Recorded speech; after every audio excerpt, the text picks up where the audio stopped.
আসসালামু আলাইকুম ওয়া রাহমাতুল্লাহ। তোমরা সবাই কেমন আছো? আশা করি অনেক ভালো আছো আর সম্ভবত ইংলিশ মজার সঙ্গে আছো।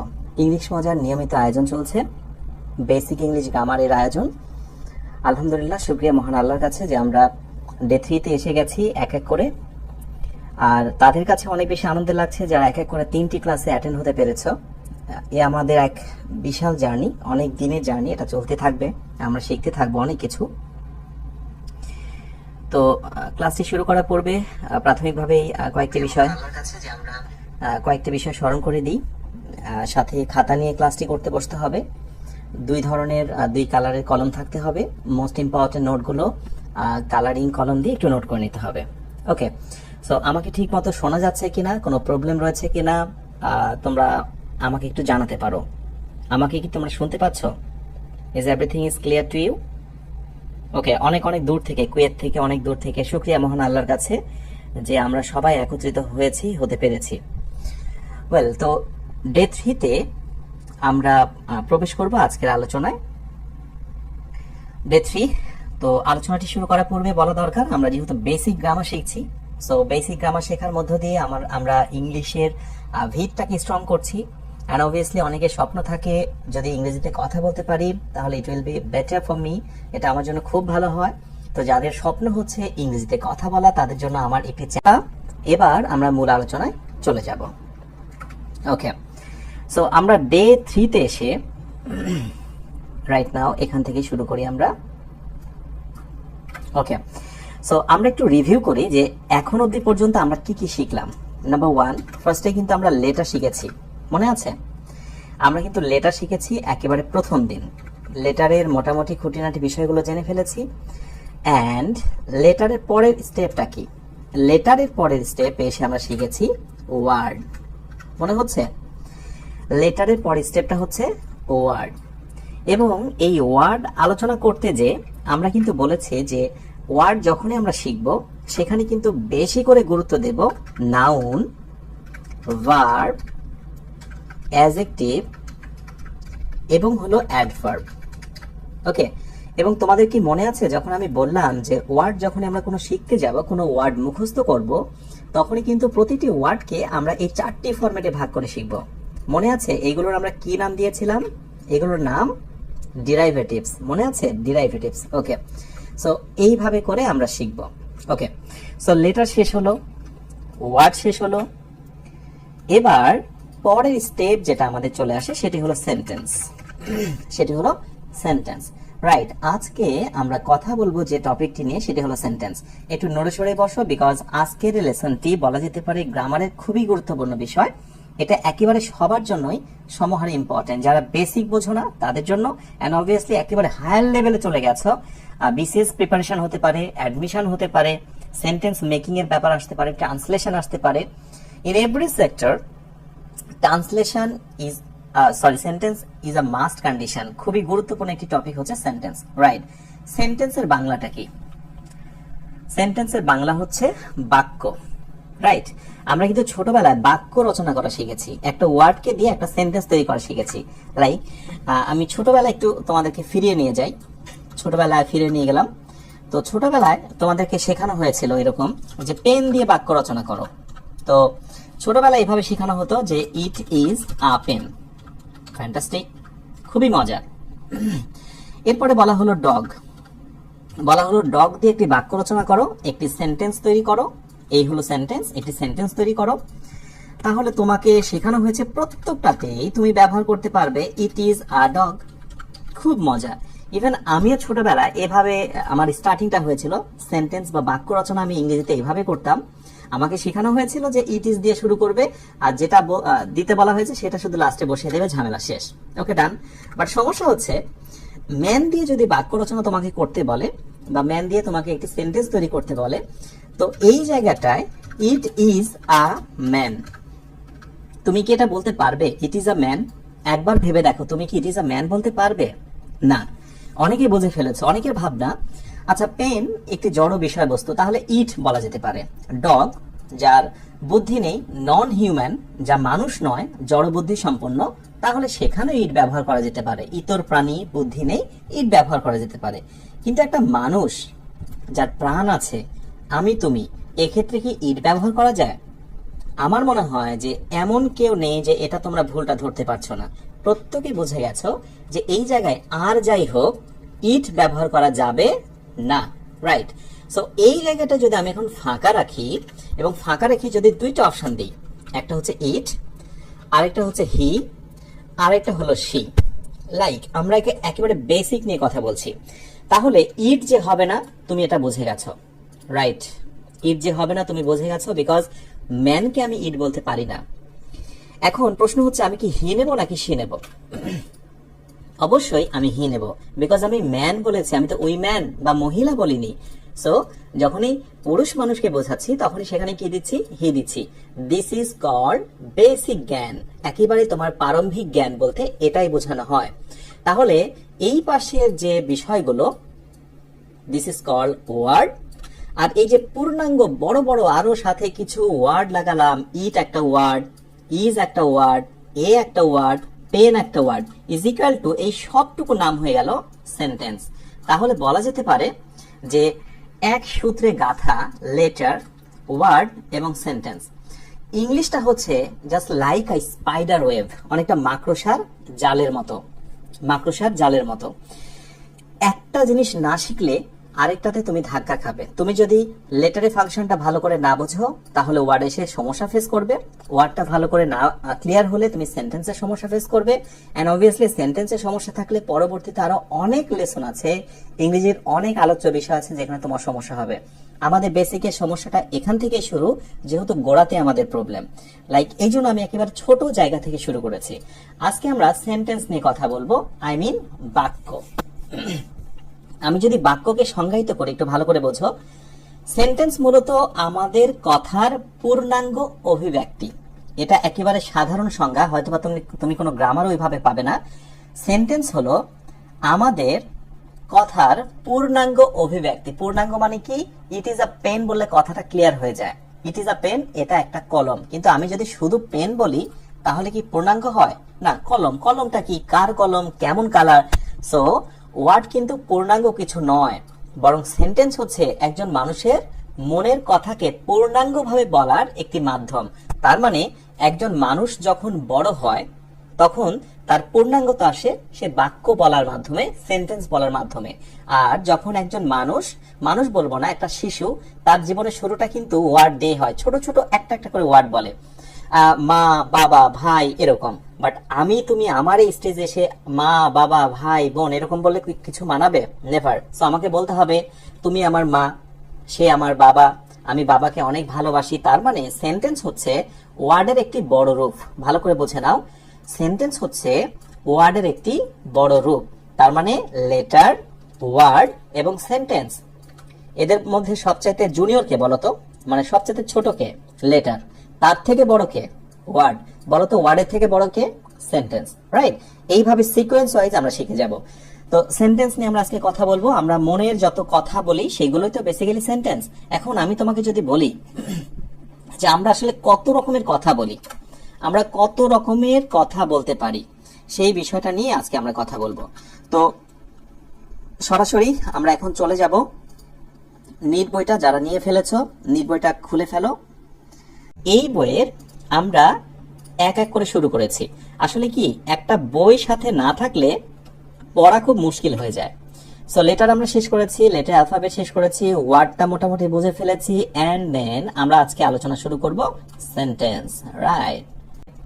ওকে, লেটার প্লাস লেটার মিলে যেমন ওয়ার্ড গঠিত হয়, ওকে, তেমনই ভাবে ওয়ার্ড প্লাস ওয়ার্ড মিলে সেন্টেন্স গঠিত হয়। তোমরা এই জায়গাটায় যারা রেড কালার কলম নিয়ে বসেছো তারা একটু দাগিয়ে নাও, এই জায়গাটা একটু কালারিং করে নাও।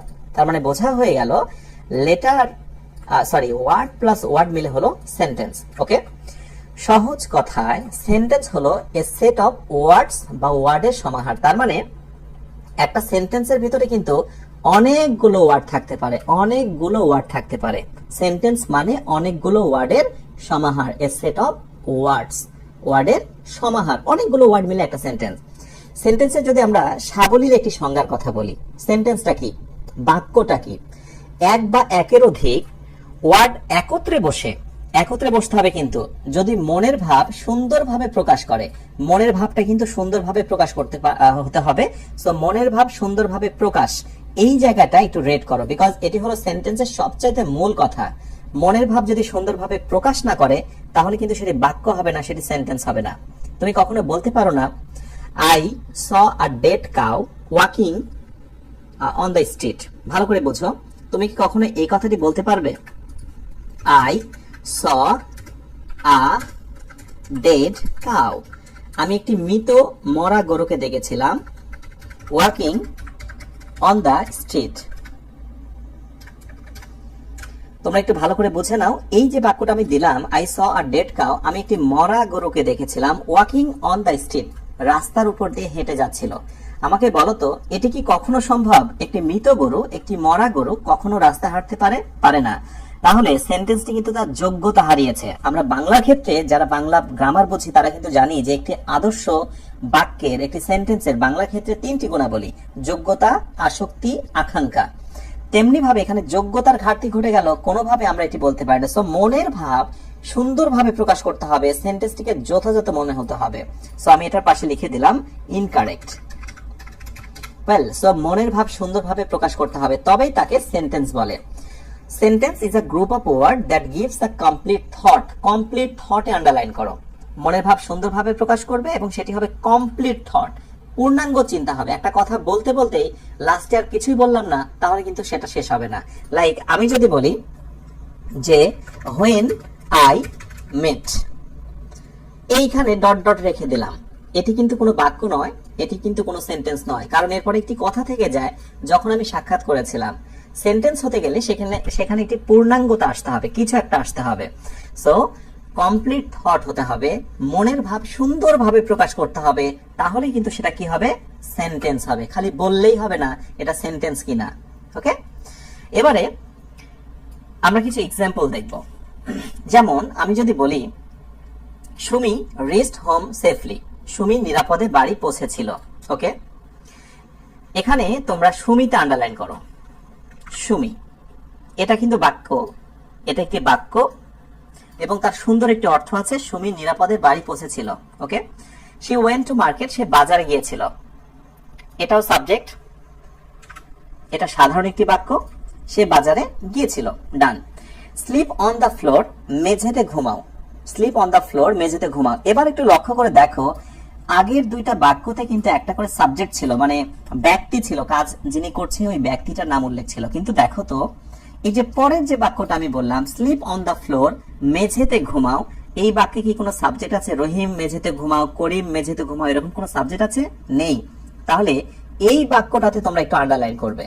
এবার আমি তোমাকে যদি বলি এটাও একটি বাক্য মানে সেন্টেন্স, এটাও একটি সেন্টেন্স, এটাও একটি সেন্টেন্স, বলো তো এই তিনটা সেন্টেন্সের ভিতরে পার্থক্য কি? আচ্ছা, প্রথমত বলি এটা আর এটার ভিতরে কোনো পার্থক্য নেই। সেক্ষেত্রে আমি তুলনা করব এটা আর হচ্ছে এটা। ভালো করে বুঝো, এই দুইটার মধ্যে পার্থক্যটা কি? পার্থক্য হলো একটা সাবজেক্ট দ্বারা শুরু হয়েছে আর আরেকটা ভার্ব দ্বারা শুরু হয়েছে। ভার্ব মানে হলো কোনো কিছু করা, হওয়া, দেখা ইত্যাদি। স্লিপ মানে ঘুমানো, এটা একটি কাজ। ওকে, কোনো অ্যাক্টিভিটি বোঝালে সেটি ভার্ব হয়। তাহলে এটি সাবজেক্ট দ্বারা শুরু হয়েছে আর এটি ভার্ব দ্বারা শুরু হয়েছে। এখন ইংরেজিতে এগুলো কিন্তু আলাদা আলাদা নাম হয়। যেমন বাক্যটা যদি একেবারে সাদামাটা সাবজেক্ট দ্বারা শুরু হয় তাহলে তার নাম হবে অ্যাসার্টিভ। Assertive, assertive. আর যদি কোনো বাক্যের শুরুতেই ভার্ব থাকে, মানে সাবজেক্ট নেই, ভার্ব দ্বারা শুরু হয়েছে, তাহলে তার নাম হবে ইম্পারেটিভ। এখন তুমি যদি ভালো করে বুঝতে চাও, ব্যাপারটা একটু সহজ করে দিই, যে অ্যাসার্টিভ মানে হলো সাধারণ কথা, মানে সিম্পলি যে আমি খাই, আমি যাই, আমি ঘুমাই। বাট যখন ইম্পারেটিভ হবে তখন সেটা আদেশমূলক হবে, আদেশ, উপদেশ, অনুরোধ। যেমন মেঝেতে ঘুমাও, মেঝেতে ঘুমাও, দেখো এক ধরনের আদেশ হচ্ছে। সো এখানে কিন্তু একটা বিষয় তুমি বুঝে গেছো যে সেন্টেন্স জিনিসটা সহজ হলেও তার কিন্তু আবার অনেকগুলো ক্যাটাগরি বা ভাগ রয়েছে। ভালো করে বুঝে নাও কথাটা। সেন্টেন্স খুবই সহজ, আমরা যা কথা বলি সেটাই সেন্টেন্স, সেটাই বাক্য, কিন্তু আমাদের কথাগুলো কিন্তু বিভিন্ন ধরনের। যেমন একেবারে ফ্ল্যাট একটি কথা, আমি ঘুমাই। ওকে, আবার এমন হতে পারে আমি কি ঘুমাই, দেখো এবার কিন্তু আমি প্রশ্ন করলাম। আবার হতে পারে তুমি ঘুমাও, আদেশ করছি। আবার এমনও বলতে পারে আশা আকাঙ্ক্ষা নিয়ে, যে আমি যদি ঘুমাতে পারতাম, এটা আশা আকাঙ্ক্ষা। আবার এমনও বলতে পারি হুররা, আমি গত রাতে ঠিক সময় ঘুমিয়ে গিয়েছিলাম। হুররা, আমি লটারিতে 40 লাখ টাকা পেয়েছি। তুমি একটা বিষয় খেয়াল করেছো, আমরা কথাগুলোকে কত রকম ভাবে বলি। তাহলে সেন্টেন্স হচ্ছে বেসিক্যালি এই 5 ধরনের বলে থাকি। এই প্রকারগুলো আমি পরে পৃষ্ঠায় দেখাচ্ছি, পরে পেজে। তাহলে হচ্ছে অ্যাসার্টিভ এবং ইম্পারেটিভ আমি জাস্ট লাইক তোমাদের দেখালাম। এবার পরে বাক্যটায় মে আল্লাহ হেল্প ইউ, আল্লাহ তোমাকে সাহায্য করুক। এখানে মেতে তোমরা আন্ডারলাইন করো, মেতে তোমরা আন্ডারলাইন করো মে। যদি কোনো বাক্যে এভাবে মে থাকে, মে, তাহলে বাংলা অর্থটা হয়ে যাবে ইচ্ছামূলক। যেমন আল্লাহ তোমাকে সাহায্য করুক, উইশ করা, ইচ্ছা করা, মে আল্লাহ হেল্প ইউ। সো যখন এরকম মে থাকবে তখন তার নাম হয়ে যাবে অপটেটিভ। আমি একটু একটু করে এখানে টাচ দিয়ে দিচ্ছি যাতে করে পরে তোমাদের প্রকারগুলো বুঝতে সুবিধা হয়। আমি এখান থেকে প্রকারে নিয়ে যাচ্ছি না তোমাদের, আমি তোমাদের এট এ গ্ল্যান্স আমি একটু ভিউটা দিচ্ছি। তাহলে সাধারণ একটি কথা অ্যাসার্টিভ, আদেশমূলক কথা ইম্পারেটিভ, মে দ্বারা শুরু, আশা আকাঙ্ক্ষা বোঝাবে, করুক, হোক, হলে ভালো হয়, অপটেটিভ। আর এবার এই বাক্যটা দেখো, ডাজ হি লাইক ইউ, সে কি তোমাকে পছন্দ করে। এবার কিন্তু বুঝে গেছো এটা হচ্ছে প্রশ্ন করা। সো প্রশ্ন করার ইংরেজি কি, simply interrogative, interrogative. So interrogative. Okay, এখন বিষয় হলো যে এই আলোচনাগুলো অনেকের কাছেই সহজ লাগতে পারে, খুবই ফানি মনে হতে পারে। তাহলে আমি বলবো এই ক্লাসগুলো তোমার জন্য নয়, বিকজ তোমার জন্য আমার চ্যানেলে প্রচুর ক্লাস আছে একেবারে স্ট্যান্ডার্ড লেভেলের। আমি ক্লাসগুলো শুরুই করেছি একেবারে ছোট বাচ্চাদের জন্য, এবিসি থেকে শুরু করছি, right? So interrogative, okay. And তাহলে প্রশ্নবোধক হলে সেটাকে আমরা বলছি ইন্টারোগেটিভ। তাহলে পরেরটা বলো তো, হোয়াট ডাজ হি ডু, সে কি করে। এটা কি প্রশ্ন নয়? রাইট, এটাও প্রশ্ন। তাহলে এটাকে বলবো আমরা কি, ইন্টারোগেটিভ। ওকে, সো তাহলে আমি এখানে যতগুলো প্রকার দিয়েছি, আমি প্রথমটা বলিনি, এটা আর এটা একই ধরনের। তাহলে প্রথমটা হলো অ্যাসার্টিভ, পরেরটা ইম্পারেটিভ, তারপরেরটা অপটেটিভ, তারপরেরটা ইন্টারোগেটিভ। ইন্টারোগেটিভ দুইটা, তো সেক্ষেত্রে আমি একটা দিলাম। তাহলে অলরেডি কিন্তু আমরা বাক্য বা সেন্টেন্সের 4টা প্রকার এখানে পেয়ে গেছে। একটা হচ্ছে অ্যাসার্টিভ, একটা ইম্পারেটিভ, একটা অপটেটিভ, এবং আরেকটি হচ্ছে ইন্টারোগেটিভ বা প্রশ্নবোধক। জানি না, মুখস্থ করে নেব সিম্পলি। ওকে, তোমার জীবনে তুমি এমন একটা সময় এখন এসে গেছো, হয়তো বা এটা অনেকের কাছে, তুমি মনের অনেক কথা অনেককে বলতে পারো না। যেমন আমি তোমাকে বলি, আমাকে কয়েকদিন আগে একজন আমার ফেসবুক পেজে আমাকে কমেন্ট করেছে। এনিওয়ে, ফেসবুক পেজের সঙ্গে যুক্ত থাকলে তোমাদের মনের কথাগুলো আমি তোমাদের সঙ্গে দ্রুত শেয়ার করতে পারি। সেক্ষেত্রে facebook.com/englishmoja.a1, একটু এই নামে তোমরা সার্চ দেবে, facebook.com/englishmoja.a1। তাহলে সেখানে আমার পেজ আছে, তোমাদের কথাগুলোর আমি ইনস্ট্যান্ট সেখানে উত্তর দিতে পারি দ্রুত। তো আমাকে একজন সেখানে পেজে বলেছে যে স্যার, এটা কি কোনোভাবে সেন্টেন্স হতে পারে? মানে ওনার কথা যে আই কি কোনো সেন্টেন্স, এটা তার প্রশ্ন। আবার একটা অদ্ভুত বিষয়, আই হ্যাভ আ কাউ। ভালো করে বোঝো তোমরা, মাই নেম ইজ রাতুল। প্রবলেমগুলো আমাদের কোথায়? আচ্ছা, তোমাকে আমি যদি বলি যে বলো তো আই মানে কি, তাহলে তুমি বলবে হচ্ছে আই মানে আমি, আই মানে আমি। আচ্ছা, ভালো কথা, আই মানে আমি, এটা মেনে নিলাম। তাহলে এই বাক্যতে আমি যখন বললাম আই হ্যাভ আ কাউ, তখন আমি আছে একটি গরু বলবে নাকি আমার আছে একটি গরু বলবে? অবশ্যই বলবে আমার একটি গরু আছে। তাহলে এখানে আই মানে কিন্তু আর আমি থাকলো না। একটু আগে কিন্তু তুমি বলেছো আই মানে আমি, আবার এখানে সেই বাক্যতে আই মানে আমি না, এই আই মানে হচ্ছে আবার আমার। সো এটা নিয়ে একটা প্রবলেম হয়। এইটাই হচ্ছে বেসিক, তোমাকে জানতে হবে কোথায় আই মানে আমি আর কোথায় আবার আই মানে হয়ে যায় আমার। আবার দেখো মজার কথা, এই মাই মানে কিন্তু আবার আমার। তাহলে মাই মানে যদি আমার হয়, আবার আই মানেও কিন্তু এখানে আমার, তুমি খেয়াল করে দেখো। তাহলে কি আমি এই বাক্যটা এভাবে বলতে পারবো যে আই নেম ইজ রাতুল? মানে আমি কিন্তু লজিকের দিক থেকে তোমাদের সঙ্গে কথা বলছি।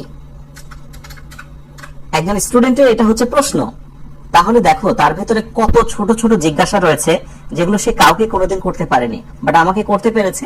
এবং আমার আসলে তখন থেকে মনে হচ্ছিল যে এই নিয়ে আমার ক্লাস নেওয়া দরকার। বাংলাদেশে এরকম অনেকেই রয়েছে এই প্রশ্নগুলো করতে পারে না।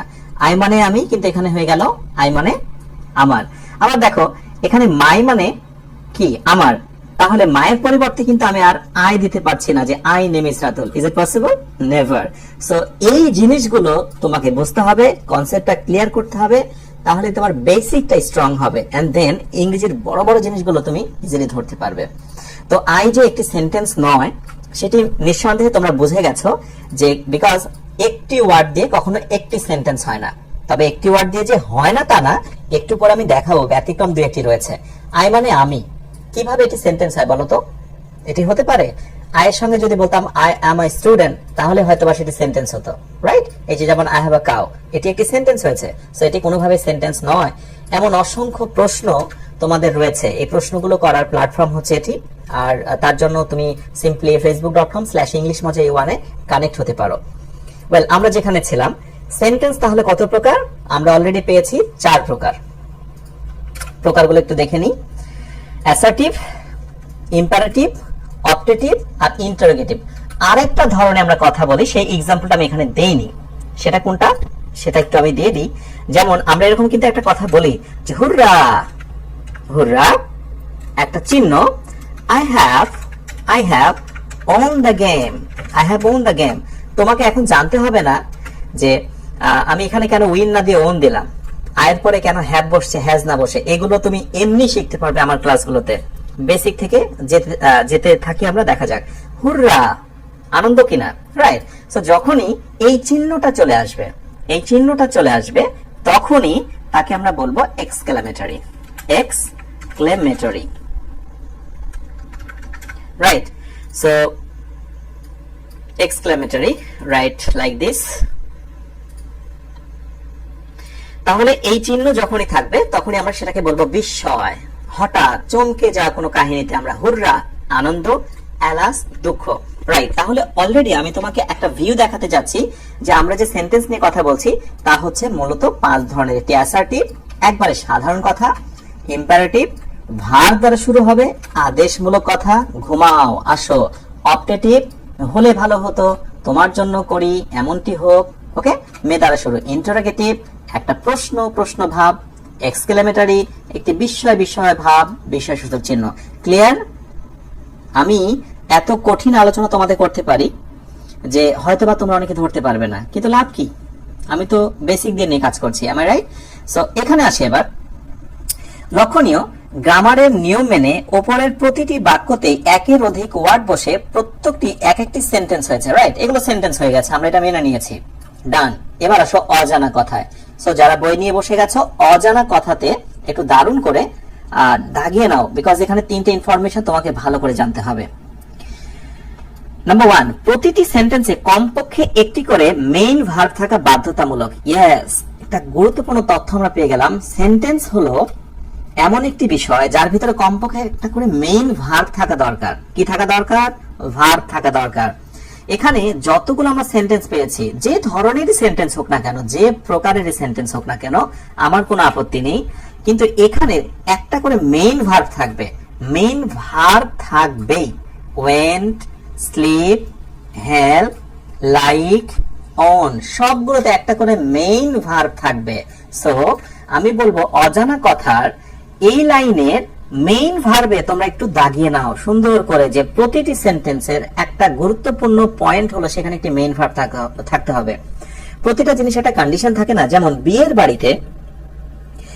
বাড়িতে আমাদের কন্ডিশনটা কি?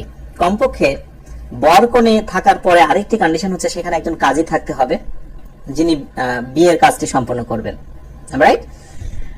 মৃত ব্যক্তির জানাজার ক্ষেত্রে একজন ইমাম থাকবে, সেটা খুবই ম্যান্ডেটরি। এরকম প্রতিটা জিনিসের ক্ষেত্রে একটা জিনিসকে প্রধান করা হয়। একটা অনুষ্ঠান, বিশাল বড় আয়োজন, সেখানে একজন প্রধান অতিথি থাকে। তেমনি ভাবে তোমরা মনে রাখবে, প্রতিটি সেন্টেন্স যত রকম বৈশিষ্ট্য যা থাকুক না কেন, একটা বৈশিষ্ট্য কমন, সেখানে ভার্ব অবশ্যই থাকবে। কি থাকবে? ভার্ব অবশ্যই থাকবে। ভার্ব ছাড়া কোনোদিন কোনো সেন্টেন্স গঠিত হয়নি, হবেও না। এই জন্য ভার্বকে বলা হয় সেন্টেন্সের প্রাণ। প্রাণ ছাড়া যেমন একজন মানুষ বাঁচতে পারে না, প্রাণ ছাড়া যেমন প্রাণী হওয়া যায় না, তেমনি ভার্ব ছাড়া কোনো সেন্টেন্স হতে পারে না। ভালো করে বুঝে নাও এবং মেনে নাও যে ভার্ব থাকা বাধ্যতামূলক। তাহলে এখন আমি তোমাকে যদি বলি লাইক এরকম একটি ওয়ার্ড, এই যে একটু আগে বলেছিলাম যে এই কথাটা আমার না, একজন ভিউয়ার্সের, একজন লিসেনারের আমার, সে বলছে যে স্যার আই অপশন এ প্রশ্ন হলো এটি কি word? Option B like this বললাম যে এটি হচ্ছে সেন্টেন্স। আমাকে এবার বলো তো তোমরা, এইখানে এই আইটা কি ওয়ার্ড হবে নাকি সেন্টেন্স হবে? এটা কি কোনোভাবে কি সেন্টেন্স হতে পারে সেটা আমাকে বলো। হবে না। কেন হবে না? কারণ একটাই দেখো শব্দ যার ভিতরে কোনো ভার্ব নেই। এখন দেখো অনেকের কিন্তু সমস্যা হচ্ছে, অনেকে আর ভার্ব চেনে না যে হোয়াট ইজ ভার্ব জিনিসগুলো কি। সো ভার্বের আমি একটা লিস্ট তোমাদের সঙ্গে আমি একটু কিছুক্ষণের মধ্যে আমি তোমাদের সঙ্গে শেয়ার করব, এবং একেবারে সরাসরি আমি চলে যাচ্ছি, যাদের কাছে নিট বইটা আছে বইয়ের তোমরা চলে যাও conjugation of verb. Okay, so তোমরা সূচিপত্র দেখে কনজুগেশন অফ ভার্ব এই চ্যাপ্টারে চলে যাও। তোমাদের আমি একটা কাজ দেব সবাইকে, যারা আমার সঙ্গে ক্লাসে অ্যাটেন্ড হয়েছো এবং ক্লাসগুলো করতে যাচ্ছ। সেন্টেন্সে এসে তোমাকে এর যে জিনিসটা প্রথমে জানতে হবে সেন্টেন্সে, সেটি হচ্ছে ভার্ব। আমি কিন্তু বলে দিয়েছি verb is called the heartbeat of a sentence. একটি সেন্টেন্সের হার্টবিট বা প্রাণ হলো ভার্ব। তো স্ট্রং ভার্ব কি, উইক ভার্ব কি, সেটা একটু পড়ে নেবে, এটা নিয়ে পরে কথা বলা যাবে। এবার আমি দেখো দৈনন্দিন জীবনে ব্যবহৃত এমন 200টি গুরুত্বপূর্ণ আছে, এখানে ফন্টগুলো ভেঙে গেছে কিন্তু মূল বই ভেঙে যায়নি, আমার পিসি থেকে সমস্যা হচ্ছে। দৈনন্দিন জীবনে ব্যবহৃত এমন 200টি গুরুত্বপূর্ণ ভার্বের 3টি রূপ দেওয়া হলো। এবার একটু মনে করে দেখো, যারা একটু বড় হয়ে গেছো তারা কিন্তু ছোটবেলায় এই ধরনের পড়াগুলো পড়েছিলে, do, did, done, go, went, gone, মনে আছে? অ্যাভয়েড, অ্যাবোড, মনে আছে? এইগুলো কিন্তু আমিও পড়েছিলাম, এবং যখন আমি এগুলো পড়তাম তখন আমি মনে করতাম যে আচ্ছা এগুলো শেখার লাভটা কি, এগুলো শেখার দরকারটা কি।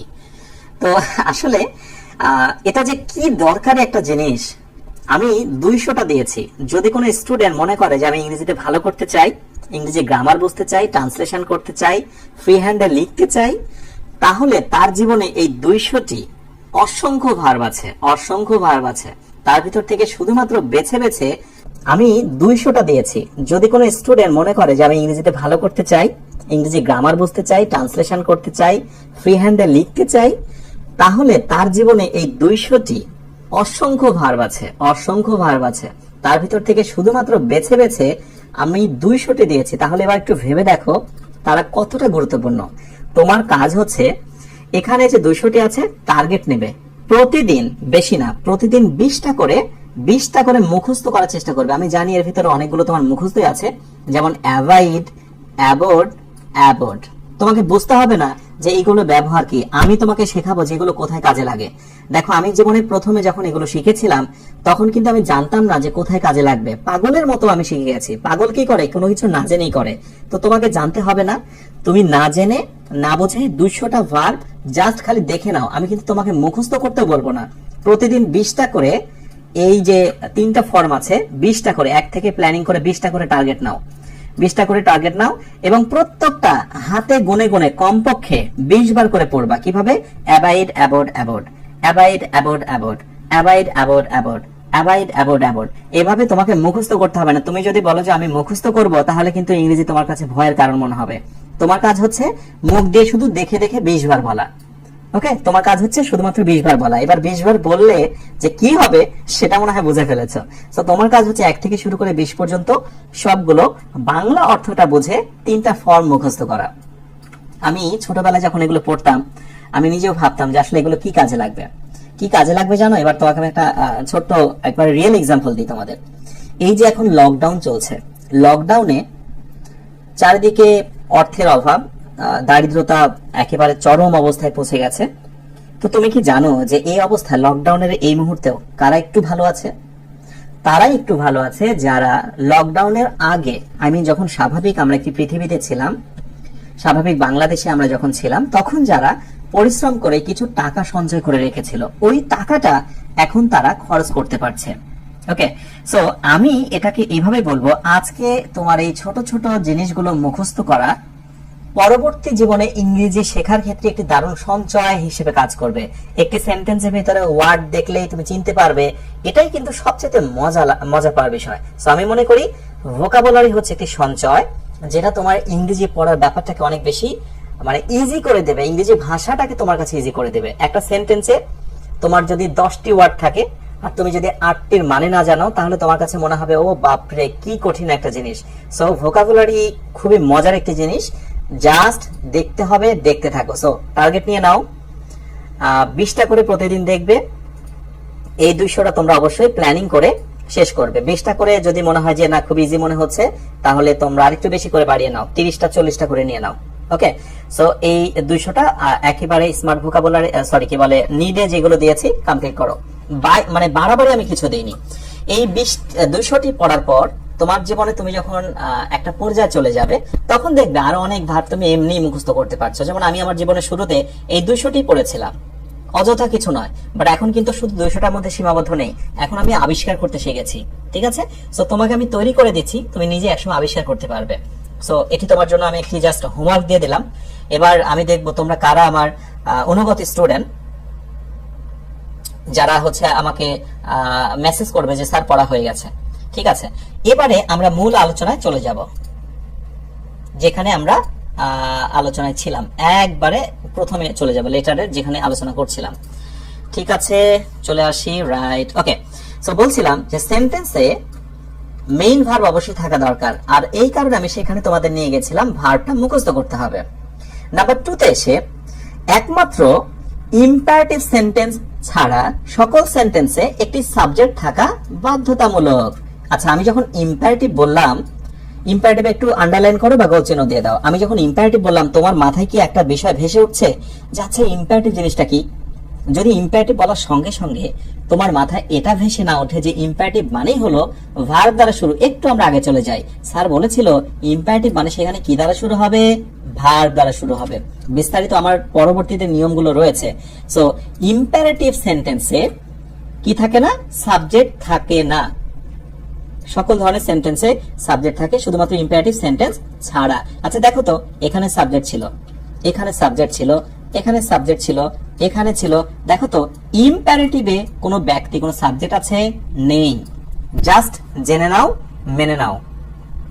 ওকে, তাহলে ইম্পারেটিভে আমরা সাবজেক্ট সাধারণত পাই না। এবার একটা মজার ইনফরমেশন তোমরা জেনে নাও। ইংলিশে সবচেয়ে ছোট একটা সেন্টেন্স আছে, সবচেয়ে ছোট একটা সেন্টেন্স। সেন্টেন্স তো অনেক বড় হতে পারে, তাই না? কিন্তু গো, এটাও কিন্তু একটা সেন্টেন্স, এটাও একটি সেন্টেন্স। তোমরা বলতে পারবে যেটা কেন সেন্টেন্স?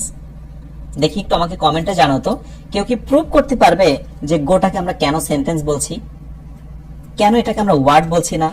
দেখি কে পারে বলতে, কেন আমরা এটাকে ওয়ার্ড না বলে কেন আমরা এটাকে সেন্টেন্স বলছি? দেখি এখান থেকে বেসিকটা বের হবে তোমাদের।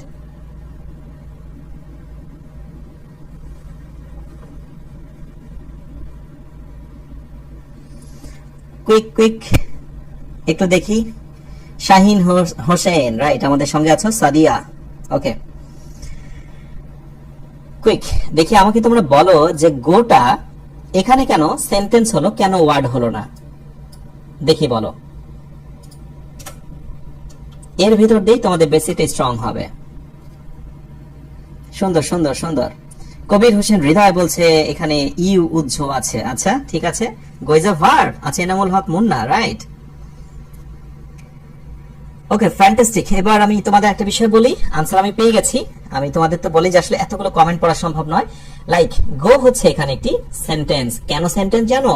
বিকজ গো একটি ভার্ব। ভার্ব যেখানে থাকবে সেটি একটি সেন্টেন্স হতে পারে।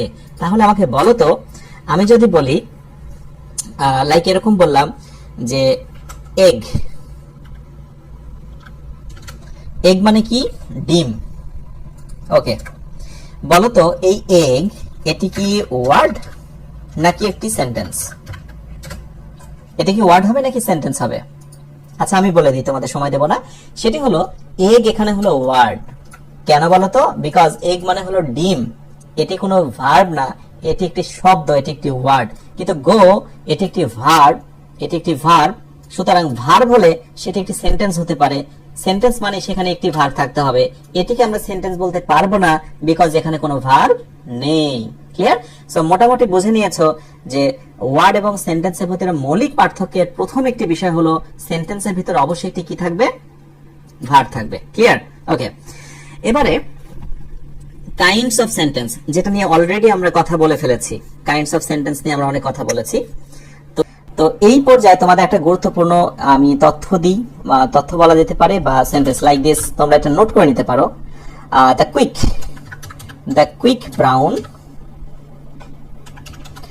Quick brown Fox jumps over the lazy dog। এই সেন্টেন্সটা তোমরা একটু লিখে নিবে। যদিও আমার এই নিট বইয়ের কোন একটি জায়গাতে তোমরা পেয়ে যাবে, বাট আমি বলবো যে আজকের আলোচনায় তোমরা এটা একটু নোট করে নিবে। The quick brown fox jumps over the lazy dog. Okay, এবার বিষয় হলো যে অনেক সময় বিভিন্ন প্রতিযোগিতামূলক পরীক্ষাতে, বিশেষ করে কম্পিউটার অপারেটরের বা যারা কম্পিউটারের পরীক্ষা দিতে যায় তাদেরকে কিন্তু বলে যে এই সেন্টেন্সটা আপনি টাইপ করে দেখান, দেখি কয় মিলি সেকেন্ডে বা কয় মিনিট বা কতক্ষণের ভেতরে আপনি লিখে শেষ করতে পারেন। তো প্রশ্ন হচ্ছে যে এই সেন্টেন্সটার ভিতরে কি রহস্য আছে যে এটি লিখতে দেওয়া হয়? এটার পেছনে কারণ হলো কম্পিউটারে যতগুলো কিবোর্ড আছে এ বি সি থেকে শুরু করে যে 26টি যে বর্ণমালা রয়েছে সবগুলো কিন্তু এখানে রয়েছে। তোমরা পরবর্তীতে একটু থামিয়ে সুন্দর করে দেখবে এ বি সি ডি 26টি বর্ণমালা কিন্তু এখানে তুমি মাস্ট পাবে। সো এটার মধ্যে দিয়ে কিন্তু তোমার হাতে স্পিড এবং বিভিন্ন লেটারগুলো ঠিক সময় লিখতে পারছো কিনা চেকিং হয়ে যায়। সো ইংরেজি গ্রামারে এই জাতীয় সেন্টেন্সকে বলা হয় প্যানগ্রাম। প্যানগ্রাম একটু জেনে রাখতে হবে। প্যানগ্রাম মানে হলো যে কোনো একটি ভাষার শব্দকে প্যানগ্রাম বলা হয় যেখানে সবগুলো লেটারের একটি সংমিশ্রণ থাকবে একটি সেন্টেন্সে। রাইট? এটি কিন্তু একটি সেন্টেন্স। ওকে, আচ্ছা, এটি একটি সেন্টেন্স এবং এটাকে বললাম কি? প্যানগ্রাম। রাইট, এবার আমাকে তোমাদের বলতে হবে যে এইটা যে সেন্টেন্স তার প্রমাণটা কি? কেউ বলতে পারবে এটা যে একটি সেন্টেন্স, এটা যে একটি বাক্য, তার প্রমাণটা কি? Who can say? এটা যে একটি বাক্য তার প্রমাণটা কি? হ্যাঁ, এখানে সব ধরনের বর্ণ রয়েছে। রাইট, হ্যাঁ, সুন্দর সুন্দর। তাহলে এখানে আমি যে কারণে এটাকে সেন্টেন্স বলবো সেটা হলো জাম্পস হচ্ছে একটি ভার্ব। এটা হচ্ছে ভার্ব। আমি কিন্তু বারবার রিপিট করছি, সেন্টেন্স মানেই কমপক্ষে সেখানে একটি কি থাকতে হবে? ভার্ব থাকতে হবে। জাম্পস মানে হচ্ছে লাফ দেওয়া। আর ভার্ব কোনগুলো? ওই যে 200টি দিয়েছি, 200টি ভার্ব তুমি যদি পড়ে ফেলো, ব্যাস তোমার মোটামুটি ইংরেজি শেখার যে বেসিকটা ওটা হয়ে গেল। ঠিক আছে? কেউ কেউ বলছে যে ঝাপসা দেখাচ্ছে, সেক্ষেত্রে একবার ওপেন করে আবার প্রবেশ করো, ক্লিয়ার দেখতে পাবে। So the quick brown Fox, দ্রুত এবং বাদামি রঙের একটি শেয়াল, জাম্পস লাফ দিল, ওভার দ্য লেজি ডগ, কাদের উপর দিয়ে? অলস কুকুরের উপর দিয়ে লাফ দিল। ইংরেজিতে অনেক প্যানগ্রাম আছে, অনেক এরকম সেন্টেন্স আছে, কিন্তু সবচেয়ে পপুলার, একটু জনপ্রিয় যে প্যানগ্রামটা ব্যবহার করা হয় সেটি হলো এটা। রাইট, আমরা এখন চলে আসি কাইন্ডস অফ সেন্টেন্সেস। সেন্টেন্সের প্রকার। অলরেডি সেন্টেন্সের প্রকার কিন্তু তুমি বুঝে ফেলেছো, বা আমি একটা ধারণা তোমাকে দিয়েছি। আমি এই জন্য ধারণা দিয়েছি, এখানে কিন্তু তুমি একটু মজা পাবে যে ও আচ্ছা আচ্ছা, এগুলো তো চেনা চেনা লাগছে। অর্থ অনুযায়ী সেন্টেন্স 5 প্রকার। এখানে অর্থ অনুযায়ী যে কথাটা আছে এইখানে তুমি একটু রেড করো, তাহলে এখানে কিন্তু একটা প্রশ্ন থেকে যায়, আচ্ছা অর্থ অনুযায়ী যদি 5 প্রকার হয় তাহলে আরো কোনো প্রকার রয়েছে কিনা? এটা কিন্তু একটা প্রশ্ন। ইয়েস, এটা যদি প্রশ্ন হয় তাহলে এর একটা উত্তরও আছে। অর্থ অনুযায়ী সেন্টেন্স 5 প্রকার। আর একটা হচ্ছে স্ট্রাকচার অনুযায়ী 3 প্রকার। আমি এখানেই লিখে দিচ্ছি, তোমরা পাশে নোট করে নাও, যেটা নিট বইয়ে অলরেডি আছে, বাট এখানে নোট করে নিলে কাজে লাগবে। সেটা হচ্ছে নোট করে নেবে তোমরা, যেটা সেটা হলো সিম্পল, একটু নোট করে নাও, সিম্পল, কমপ্লেক্স এন্ড কম্পাউন্ড। তোমাকে বুঝতে হবে না, তুমি হয়তো মনে করছো সর্বনাশ, কত তথ্য পাচ্ছি, কত কিছু, আমি এত কিভাবে মনে রাখবো। তোমাকে মনে রাখতে হবে না, তুমি দেখতে থাকো। মানুষ প্রতিদিন যত কিছু দেখে, যত কিছু শোনে, সবটাই কিন্তু মনে রাখতে পারে না। তার কিছুটা মনে রাখে, পরের দিন আবার যখন দেখে তার সঙ্গে অ্যাড হয়, হতে হতে একটা সময় পূর্ণাঙ্গতা আসে। দেখতে থাকো সিম্পলি। সো নোট হলো সিম্পল, কমপ্লেক্স এন্ড কম্পাউন্ড, এইগুলো হলো প্রকার, এইগুলো হচ্ছে সেন্টেন্সের প্রকার। তবে এগুলোকে বলা হয় স্ট্রাকচার অনুযায়ী, যেটা নিয়ে আমি একটু কথা বলবো না, বিকজ আমি যদি এখানে আজকের আলোচনায় যদি কোনোভাবে সিম্পল কমপ্লেক্স কম্পাউন্ড নিয়ে আলোচনা করি, তাহলেই কিন্তু তোমাদের মাথাটা বিগড়ে যাবে। আর আমাদের সমস্যাটা ওখানেই শুরু, আমরা স্টুডেন্টের মন মানসিকতা না বুঝে আলোচনা শুরু করে দিই। এই জিনিসটা শুধুমাত্র জেনে রাখো, অর্থ অনুযায়ী 5 প্রকার, আর এটা নিয়ে পরে কথা হবে। অ্যাসার্টিভ অলরেডি তোমরা জেনে গেছো, ইন্টারোগেটিভ, ইম্পারেটিভ, অপটেটিভ, আর এটা কি এক্সক্লেমেটরি। এখন বিষয়টা কি, একটা জিনিসের অনেকগুলো নাম থাকতে পারে। অ্যাসার্টিভ, যারই অপর নাম হচ্ছে ডিক্লারেটিভ, মানে বর্ণনামূলক সাধারণ একটি কথা। ইন্টারোগেটিভ, যেটা হলো প্রশ্নবোধক, সেটাকে আমি অন্য কথা বলতে পারি কোয়েশ্চেন, রাইট, প্রশ্ন।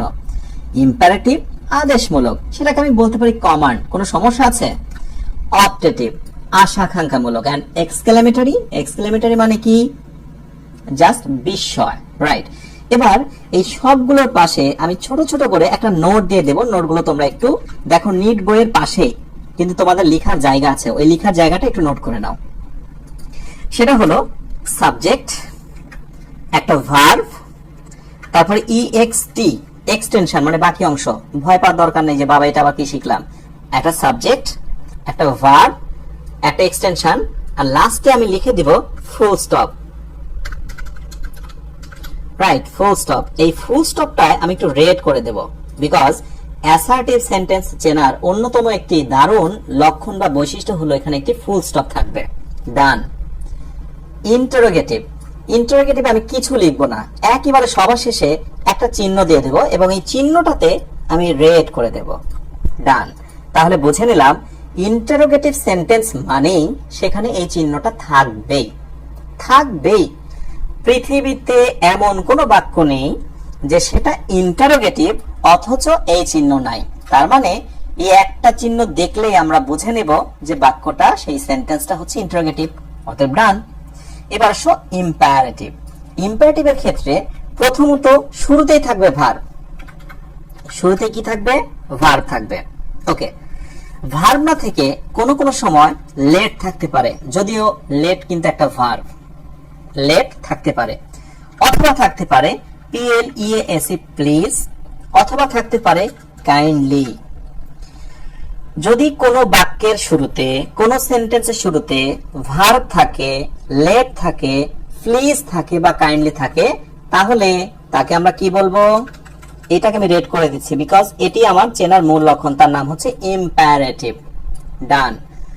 অপটেটিভ, খুবই মজার জিনিস, এখানে অবশ্যই থাকবে মে, এক্সক্লেমেটরি, মনে থাকবে।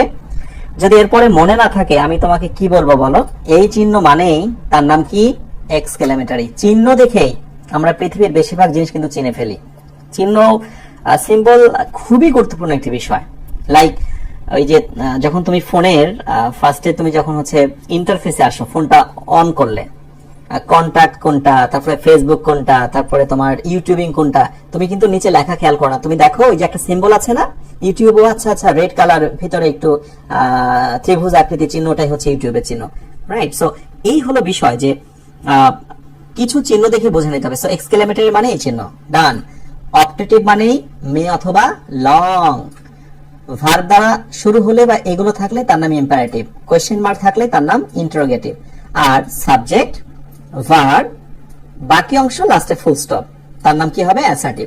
এই আলোচনা থেকে এখন আমি তোমাকে যদি প্রশ্ন করি, ভালো করে খেয়াল করো, তোমাকে প্রশ্ন করছি, তোমাকে আমি প্রশ্ন করছি, কোয়েশ্চেন, সেটি হলো প্লিজ প্লিজ হেল্প মি। ওকে, এরপর আমি বললাম যে আই উইল ডু ইট, ভালো করে বুঝে নাও, সেটা হলো ডাজ হি ডু ইট। তারপরে মে ইউ বি হ্যাপি। তারপরে আমি লাইক এখানে বললাম যে অ্যালাস আই এম আনডান, আমার পোড়া কপাল, ঠিক আছে। অথবা এমনও হতে পারে, একটু এখানে দিয়ে দিই, what a nice picture it is. এই চিহ্নটা কিন্তু শুরু থেকে মানে প্রথম ওয়ার্ডে পরে বসতে পারে, একটা পুরো সেন্টেন্সে পরে বসতে পারে, ঠিক আছে? জাস্ট একটু দেখে রেখো। এখন ধরো এই যে আমি এক্সাম্পলস গুলো দিলাম, আমি এক্সাম্পলস গুলো দিয়ে এখন তোমাকে জিজ্ঞাসা করছি, আচ্ছা তুমি আমাকে বলো তো প্লিজ হেল্প মি, এটা কোন ধরনের সেন্টেন্স? কোন ধরনের সেন্টেন্স এই পাঁচটির ভেতরে? তো এখন যদি তুমি এটা না পড়ো এবং আমি কি বলবো যে উপরে রুলস পড়ে উপরে শর্টকাট টেকনিক দেখে নিচের প্রশ্নের উত্তর দাও, তাও যদি না পারো, তাহলে আমি জীবনে সত্যি ব্যর্থ হয়ে যাচ্ছি তোমাকে শেখাতে। প্লিজ রয়েছে, এন্ড আই হোপ তোমার নজর পড়ে গেছে। আচ্ছা প্লিজ, হ্যাঁ পেয়েছি, অতএব এটার নাম কি? ইম্পারেটিভ। ইম্পারেটিভ। এবার একটা মজার কথা বলি, প্লিজ হেল্প মি, এই যে ছোট একটা বিষয় তুমি শিখলে না, তোমার কাছে মনে হচ্ছে এটা খুবই ফানি বিষয়। বিভিন্ন বড় বড় পরীক্ষাতে এই কোশ্চেনটায় এমসিকিউ আকারে আসে। এমসিকিউ মানে 4টা করে অপশন দেওয়া থাকে, সেখানে কি বলা থাকে জানো? বলা থাকে যে এটি কি ইম্পারেটিভ, এটি কি অপটেটিভ, এরকম 4টি করে অপশন দেওয়া থাকে। এবার বলো তো, তুমি যদি বেসিকটা ভালো করে শিখে যেতে, ওই বড় হয়ে বিসিএস প্রিপারেশনের জন্য আলাদা করে কোনো বই পড়া লাগতো? Never. So basic to advance simply এটা এমনি এমনি বিল্ড আপ হয়ে যায়। সো প্লিজ দেখে আমি বুঝে নিলাম this is called imperative. Clear? এবং এখন কিন্তু একটা অন্যরকমের কনফিডেন্স কাজ করছে, তোমার অন্যরকম একটা কনফিডেন্স কাজ করছে। ইয়েস, এটা আমি পারি, এটা আমি বুঝে গেছি। এন্ড নিচেটায় চলে আসো, I will do it. I will do it, লাস্টে কি আছে? Full stop. এখন ফুল স্টপ কিন্তু অন্যগুলোতেও আছে। তুমি বলতে পারো যে স্যার আপনি না বলেছেন সবার শেষে ফুল স্টপ থাকলে সেটি কি বলে অ্যাসার্টিভ, তাহলে তো এটাই অ্যাসার্টিভ হবে। তো বাবা এটা অ্যাসার্টিভ হবে, আমি মানলাম। তো এটা শুরুতে কি আছে বা একটু খেয়াল করে দেখো তো, ঠিক আছে? তার মানে ফুল স্টপ থাকলে হবে না, অন্যান্য বৈশিষ্ট্যগুলো দেখতে হবে। এখানে কি আছে দেখো, right? So subject, verb, extension, লাস্টে full stop, this is called assertive. So লিখে দিলাম অ্যাসার্টিভ।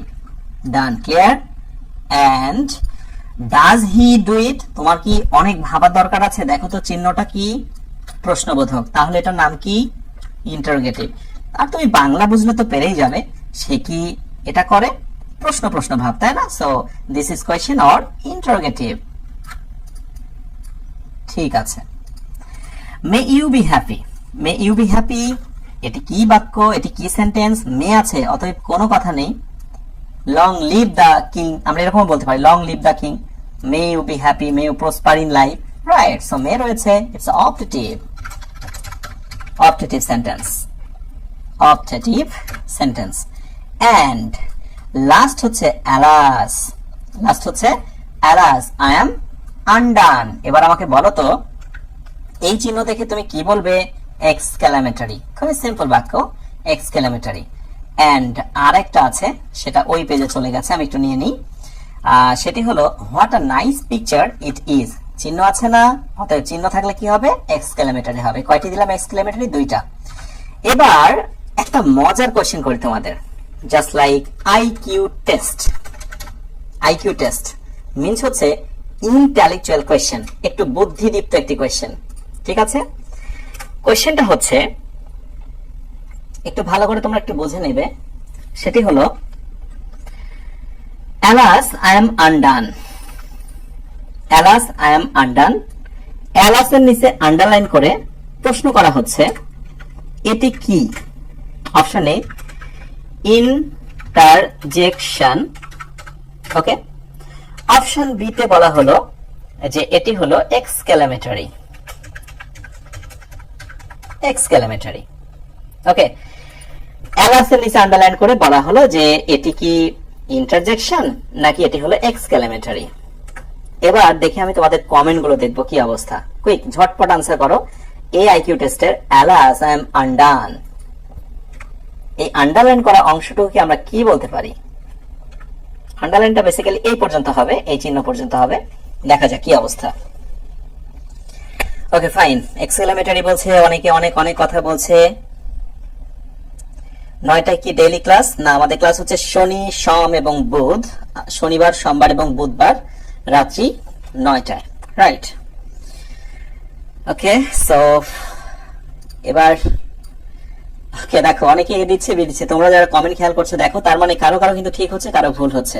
আমি চাই সবার যেন কারেকশন চলে আসে, রাইট? এবার দেখো এই চিহ্নটা দেখলে আমি কিন্তু তোমাদের এক্সক্লেমেটরি বলেছিলাম, বাট তোমার কি একটা বিষয় মনে আছে এক্সক্লেমেটরি কি বলতো? এক্সক্লেমেটরি কিন্তু একটা সেন্টেন্স। সেন্টেন্স ভালো করে বুঝে নাও প্রাণ খুলে, এক্সক্লেমেটরি একটা সেন্টেন্স। আমরা তো এগুলো সব সেন্টেন্সে প্রকাশ করছি, তাই না? তাহলে এবার আমাকে বলো তো, অ্যালাস এটি কি কোনো সেন্টেন্স? এই পর্যন্ত কি কোনো সেন্টেন্স না? তাহলে যেহেতু সেন্টেন্স না, তাহলে এক্সক্লেমেটরি তো নয়, কারণ এক্সক্লেমেটরি কিন্তু একটা সেন্টেন্স। ওকে, তাহলে এটি এক্সক্লেমেটরি নয়, এটি হলো ইন্টারজেকশন। ইন্টারজেকশন, ইন্টারজেকশন কিসের প্রকার মনে করে দেখো? পার্টস অফ স্পিচ, মানে একটা ওয়ার্ডের প্রকার। Noun, pronoun, adjective, verb, adverb, preposition, conjunction, interjection মনে আছে?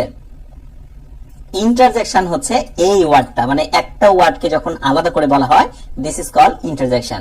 বাট এইবার যদি বলা হয় এই একই সেন্টেন্স পুরোটাতে আন্ডারলাইন করা হলো, পুরোটাতে আন্ডারলাইন করে দিয়ে বললো যে এই পুরোটা ইজ আ অথবা এন, একটা সাধারণ জিনিস তুমি যদি না জানো তাহলে বড় হয়ে বিভিন্ন পরীক্ষাতে কিন্তু সমস্যা তৈরি হয়ে যায়।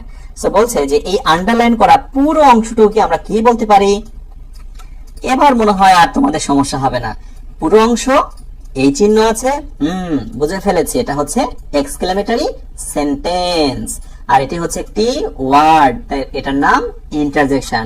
চিহ্ন এক, কিন্তু গ্রামারের প্রকার কিন্তু হচ্ছে আলাদা। আশা করি বুঝতে পেরেছো যে ইংরেজির জিনিসটা বেসিক থেকে শিখতে হয়, ভালো করে বুঝে নিলে পরবর্তীতে আর কোনো প্রবলেম হয় না। আজকে আমার মনে হয় না যে এর থেকে বেশি আর ইনফরমেশন তোমাদের দেওয়া উচিত হবে, দিলে বুঝতেই পারছো যে একেবারে অবস্থা খারাপ হবে। Thank you very much. আমি তোমাদের 5 মিনিটস তোমাদের সঙ্গে তোমাদের প্রশ্নের উত্তরগুলো দেওয়ার চেষ্টা করব, এই পর্যন্ত শেষ করব। আমরা এতক্ষণ যে বইটি থেকে ক্লাস নিলাম সেটি হলো এই বই, এটি হলো নিট বই।